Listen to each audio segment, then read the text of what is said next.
Broadcasting live from the Business RadioX studios in Sandy Springs, Georgia, it's time for Sandy Springs Business Radio. Now, here's your host. Lee Kantor here with Rachel Simon, another episode of Sandy Springs Business Radio, and this is going to be a good one. Today's episode is brought to you by Connect the Dots Digital. When you're ready to leverage LinkedIn to meet your business goals, go to connectthedots.digital. Rachel, welcome back. Hi, Lee. Happy New Year. Are we allowed to say that still? Or people are like, I don't know. What's the window that you're allowed? What's the date that you're not allowed to say it anymore? But anyway, it's the first time I'm seeing you in 2025. So happy New Year to you. I'm super excited about our show today, and I think it's a great show to kick off 2025. So we have two guests joining us from Work for Warriors, Georgia. So I'm happy to welcome Lacy Turner, who is the director, and Patrick Rivers, who serves as regional employment coordinator. Welcome. Hi, Rachel. Thank you. So let's kick off with, tell us about your organization. Who do you serve? What's your mission? So Work for Warriors Georgia is a free employment assistance program actually housed in the Georgia Guard, but we help veterans, family members, and service members on educating them and assisting them and connecting them with meaningful employment opportunities. So we want to really empower individuals and provide them with the tools and resources and support they need to really get a job that they are looking for, that will work with them and provide growth opportunities with them so they can really find meaningful employment. And are there specific challenges that veterans are facing when they're moving from the military into the workforce? Rachel, there's a lot of I'm sure that's a big question. obstacles, yes, ma'am, from the transitioning. You have soldiers that, wore the uniform for 10, 20 years and, not abreast of the, the resources that we have, in a civilian world, like Work for Warriors Georgia.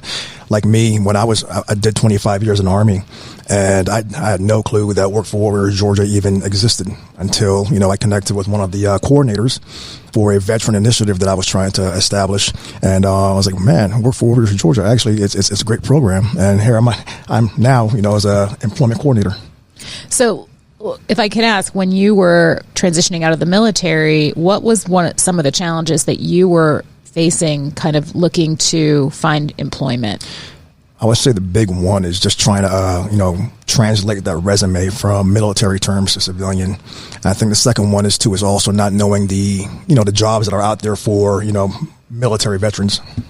Yeah, I think that transferable skills is a really important topic to talk about. So, how can people who are leaving military service kind of think about transferring their skills into, more of a civilian role?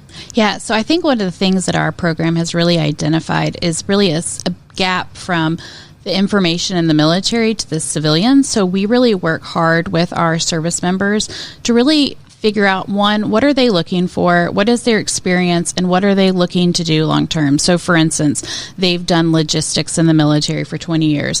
Are they Lean Six Sigma certified? Do they have the civilian qualifications? And we really work with them to provide them with a lot of free training opportunities to really make sure that they have their skills and then they can apply for jobs for which they're qualified.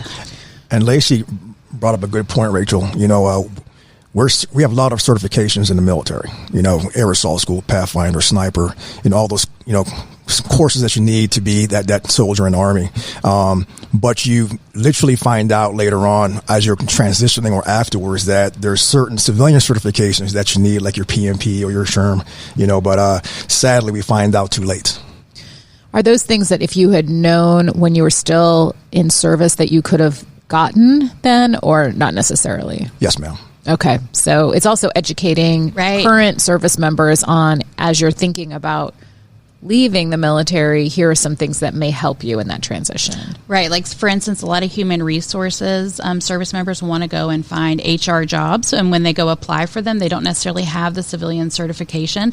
So we have worked with Society for Human Resource Management here in Georgia to help bridge that gap and get them their SHRM certifications that they need, usually using credentialing assistance, so then they can get their SHRM certification and then apply for jobs and become employable in the civilian workforce. Oh, that's great. Yeah. That's great. It seems like there's real opportunity for, again, people from sort of depending on, even if they're thinking about leaving military service within the next 3 to 5 years, Right. how do they prepare for that transition? Right. Now, can you educate the listener who didn't go through the military? Like, what's it like when that day happens where you're like, okay, now I'm a civilian? Because I don't think the civilian side understands that transition is pretty abrupt, right? There isn't here, now we're going to offboard you and onboard you into the civilian world. It's kind of like, see you later, bye, right? Like that you're now on your own, and these kind of services aren't like obvious to you unless you start seeking them out. I think the military does a good job with, helping you prepare for the civilian life, as far as, attempting to, go to job fairs and do the homework to try to get those, knowledge from when you get out, to obtain employment.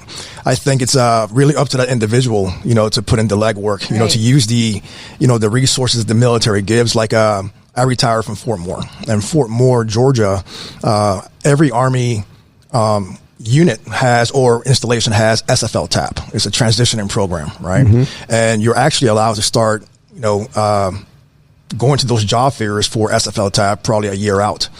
There's also a program called the CSP that you can do internships and what have you, so that will prepare you to get out. So like I said earlier, I think it's based off that individual's, legwork, whether or not they're, right. And that aligns with the mindset of somebody in the military, right? They are proactive, they're take personal accountability and things like that. But like this program, you weren't aware of this program until you found it on your own. Right. It wasn't obvious. Right. And that's kind of the challenge, right? You want to give the military veteran that bridge to an easier path without having to, do some of that legwork.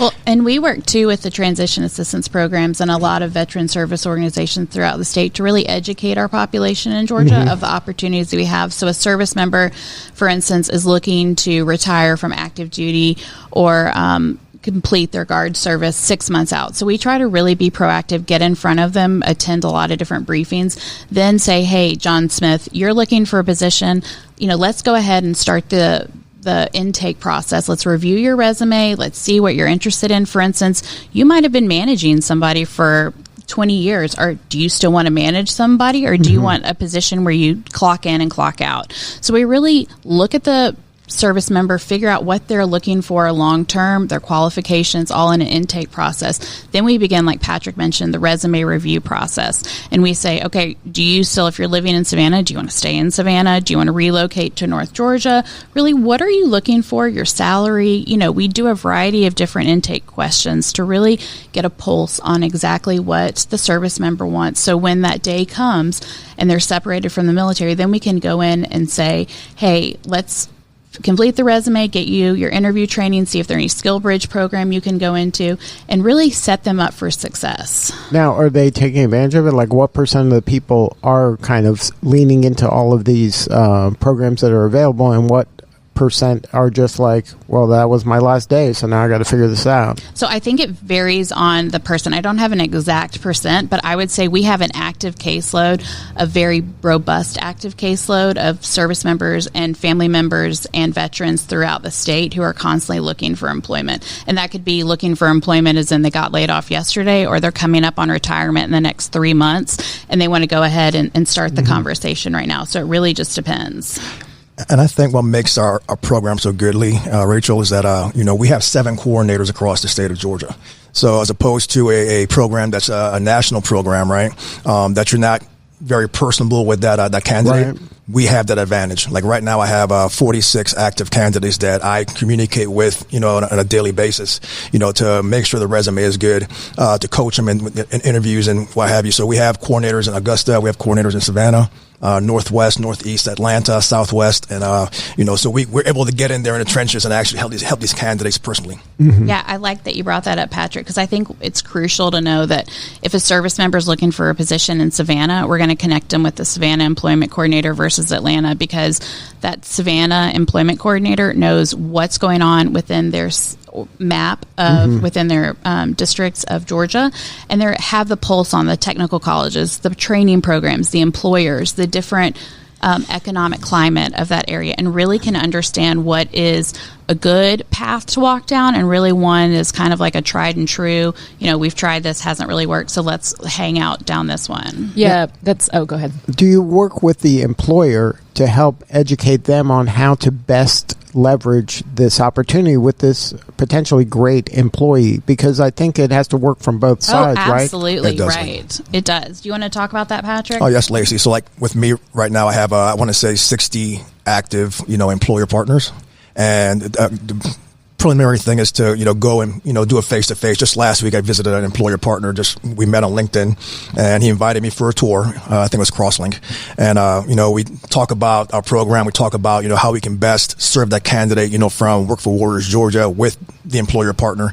And we pretty much, try to get to know what are their requisites for us, to try to get that candidate in front of them. Right, because you want to do a good match. Correct. So that it's win-win for both sides, where the veteran has a place that's going to embrace them and kind of help them speak the language that they need to speak, and the employer gets a motivated person that's kind of has the right mindset to help them. Right, I'm really glad you touched on that, because there are a lot of times, I think with my team, I joke with them because they get so much into the weeds of businesses. So they like to do site visits and really learn what the employer is looking at. For instance, if your shift or your time to report is 8 a.m. and you have kids that you have to get off the bus or put on the bus or whatever the case is, drop them off at school, then, the clock starts backwards. So to be able to make sure you're being a good employee, we need to learn do you have a 3 kind of items, that are non-negotiables within 90 days? Or, is the parking garage a very far distance from the location that you report to? What are the benefits? What is the progression of moving on up and maybe obtaining another position with the employer? So really, we do work with the employer. We learn exactly what they're looking for, the candidates they're looking for, the non-negotiables, for instance, like if they have 3 strikes in 90 days, so we can best equip our candidates and say, hey, if this company really practices starting right on time, because it's a shift at 7 a.m. to 7 p.m. So you need to make sure, your life is squared away from 7 a.m. to 7 p.m. so you can really be the best employee there too. And we really do educate. We have a lot of different opportunities where we bring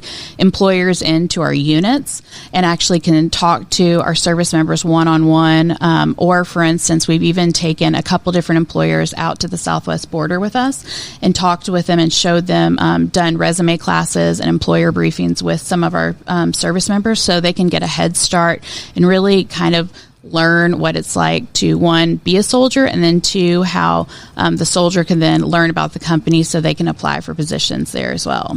Yeah, I mean, it sounds like such a truly comprehensive group of programs, both on both sides of that relationship, right? So a question I had, you had mentioned HR and like sort of transitioning from HR services in the military into the civilian world. Are there any other industries that are pretty like hot in your area where a lot of people are moving from their military service?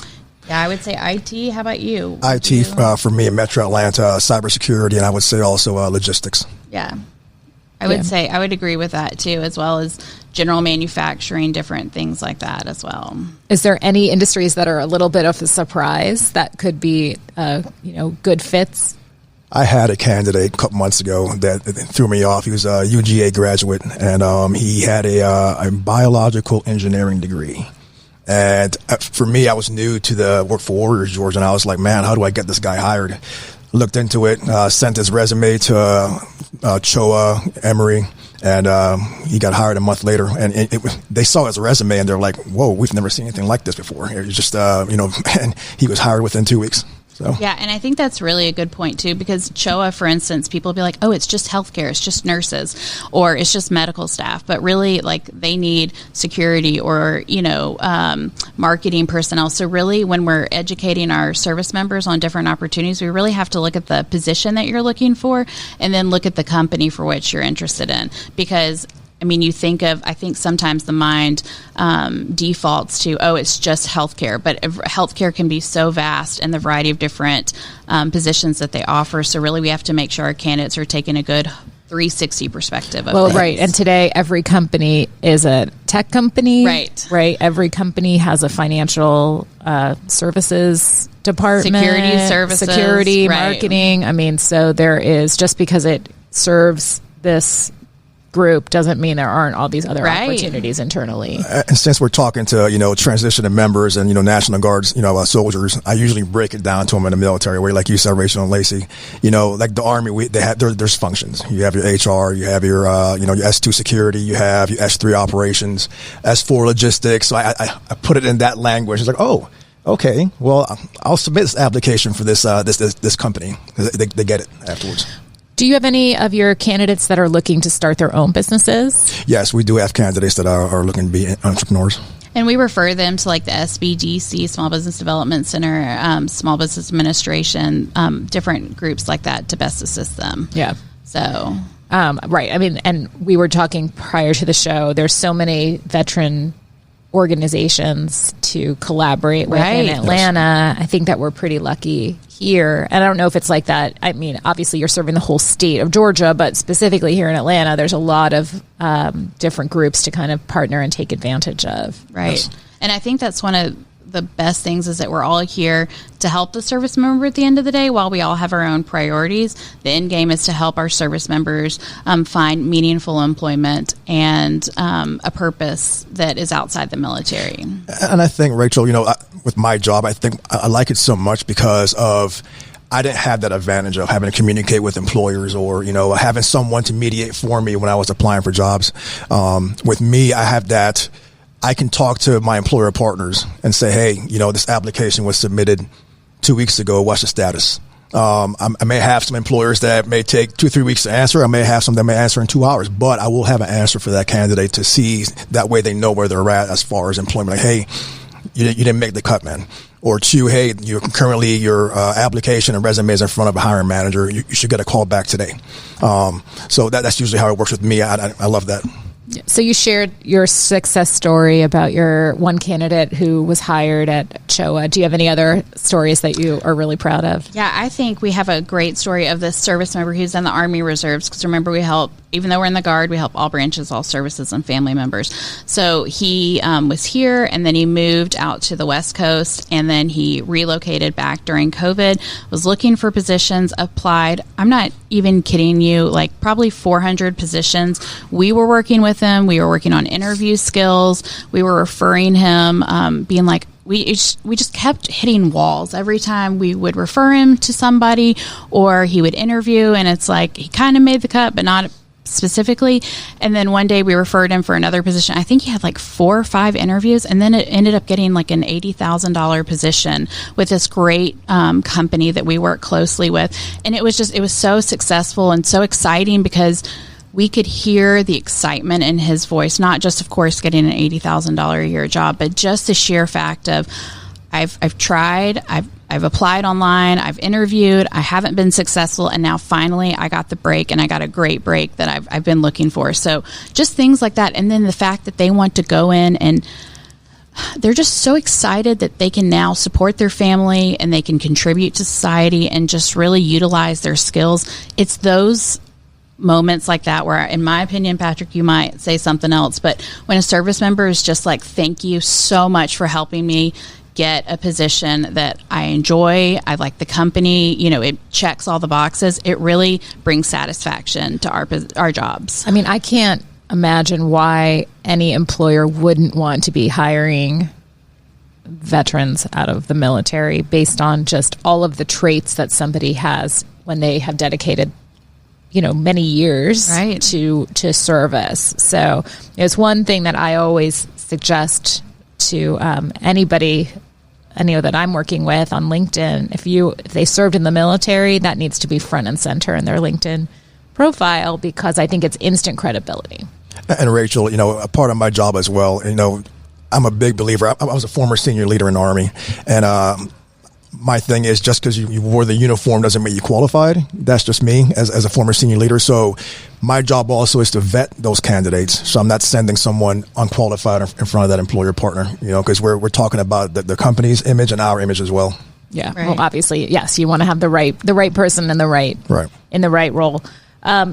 Tell us a little bit more about advice you would give to employers as far as, why they should be looking to hire veterans, how they can, and then how you can potentially help them to connect them with the right people. Well, Rachel, again, coming from the Army, I don't know if you've heard the saying that we do more than anybody else by 8 o'clock in the morning, right? We get up at 4:30 to get ready to go to physical training. You have to go to accountability formation before the formation to get accounted for, and then you have physical training, then you go into the workday. I would say to any employer that wants to partner with Work for Warriors Georgia, it's to hire a veteran or a guardsman, anyone in the military, it's a win-win. You're going to get someone that's going to give you 100%. You're going to give someone that's motivated, passionate. You're going to have someone that's really, certified, maybe not on paper, but just as a, former soldier or veteran that can do a lot more than the normal civilian or person. So tell us a little bit from both sides, from both the individual who is looking for employment, but also for the employer. What's the best way to get started with your organization? So I think the best way for a job seeker and employer, but a job seeker, we'll start out with that, is to go on our website at www.workforwarriorsga.org/register. Click the register button and then upload some information like Lacy Turner, where they live in the state, and a variety, like a resume, different things like that. And then once they hit submit, then it'll be sent automatically routed to the employment coordinator that services their county. And then the service member should reach out to them within 48 hours and connect with them and start the intake process and really start the job search process. And then for employers, the same thing. They can go to our website at workforwarriorsga.org and click the employer link and then register. And again, their information will go straight to the employment coordinator of where they are located. If they have a variety of different positions throughout the state, a couple of my employment coordinators will be reaching out to best serve them and go from there. And it's any size employer? Yeah, any size employer, small, large, and we help all branches, all services, any rank as well as spouses. Now, you mentioned Work for Warriors Georgia. Is there Work for Warriors around the country, or is this just a Georgia-centric organization? There are 16 Work for Warriors, Lee, and that's why, like you said, we're respective to Georgia, Work for Warriors Georgia. So there's 15 others across the United States. I want to say as far north as Ohio and as far west as California, sir.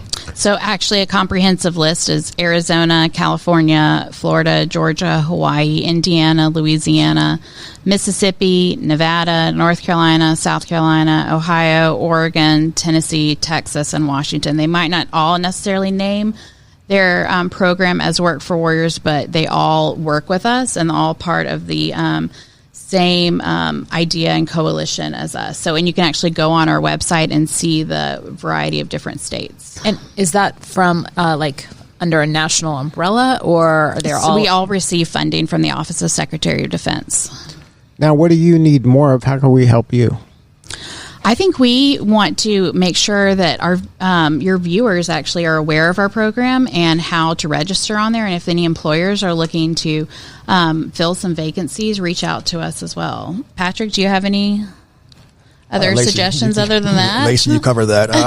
Also, I think LinkedIn is a great tool, for, trying to, of course, networking. I've reposted jobs on LinkedIn from, non-employer partners, and then about probably a day later, hey, what is this program about? And we'll talk about it then to become an actual, employer partner. So they become very interested in the program, because I've actually had 2 candidates that were hired by someone that was not an employer partner based off of me reposting that their job needs.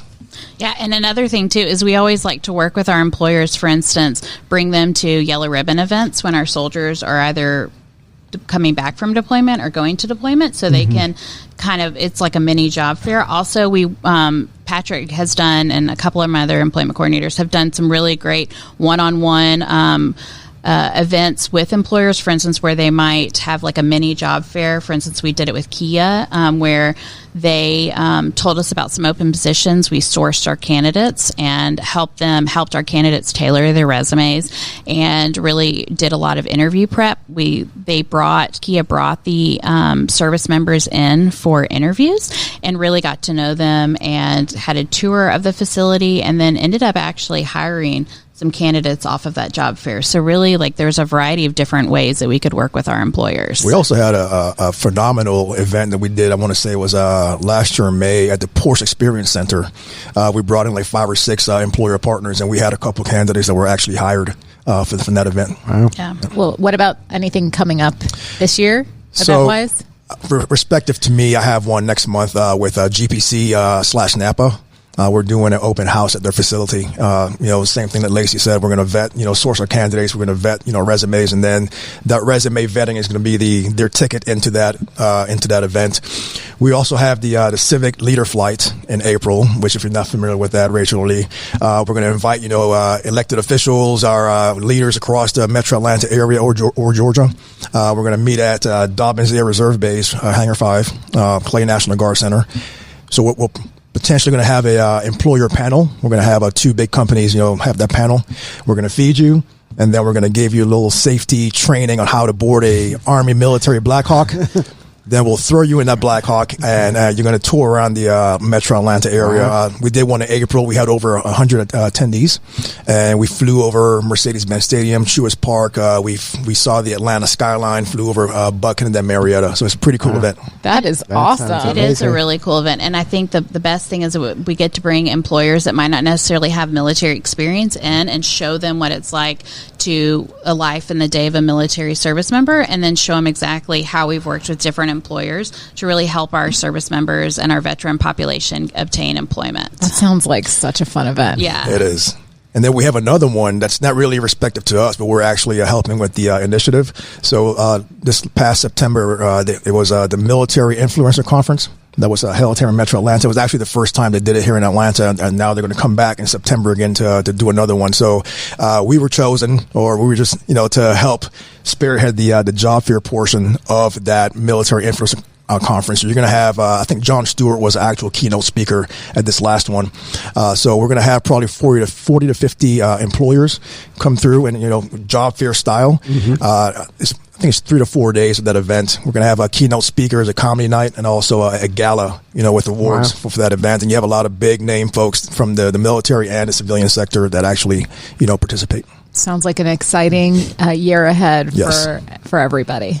Now, Rachel, we always do a LinkedIn tip. You mentioned a little bit, if you were a veteran, to kind of the best way to leverage those kind of skills, and maybe translate some of the leadership that you were doing as a veteran to the civilian definitely. career. So I would definitely recommend to include military service in your experience section. And particularly because I have had clients who have gone up the ranks when they were serving, making sure to include all of those different roles, right? If you were continuously being promoted, thinking about the skills that you utilized, and again, putting those in your skills section. And I really encourage in your headline listing that you were a veteran, because again, you can put your, where you served, if it was Army, Navy, Marines, whatever that case may be, or just say proud veteran, or however you want to put it. But putting it in your headline, I think, because when you go to connect with other people who served in the military, as soon as they see that, you're instantly vetted, right? Yes, ma'am. To add to Rachel's point too, is with the resume, a lot of these resumes are being looked at by, let's be real, AI. Right. And again, the benefit that we have here at Works for Warriors Georgia is I'm able to actually send that resume to a actual hiring manager, recruiter. Right. I had an issue one time with a candidate that, she was told to apply for this job based off of that company, right, and what they needed. She applied for it, and within 5 minutes received a rejection letter. So I intervened. I got a hold of that point of contact, and she was like, wait, hold on. So I sent her the resume, and then she got an interview.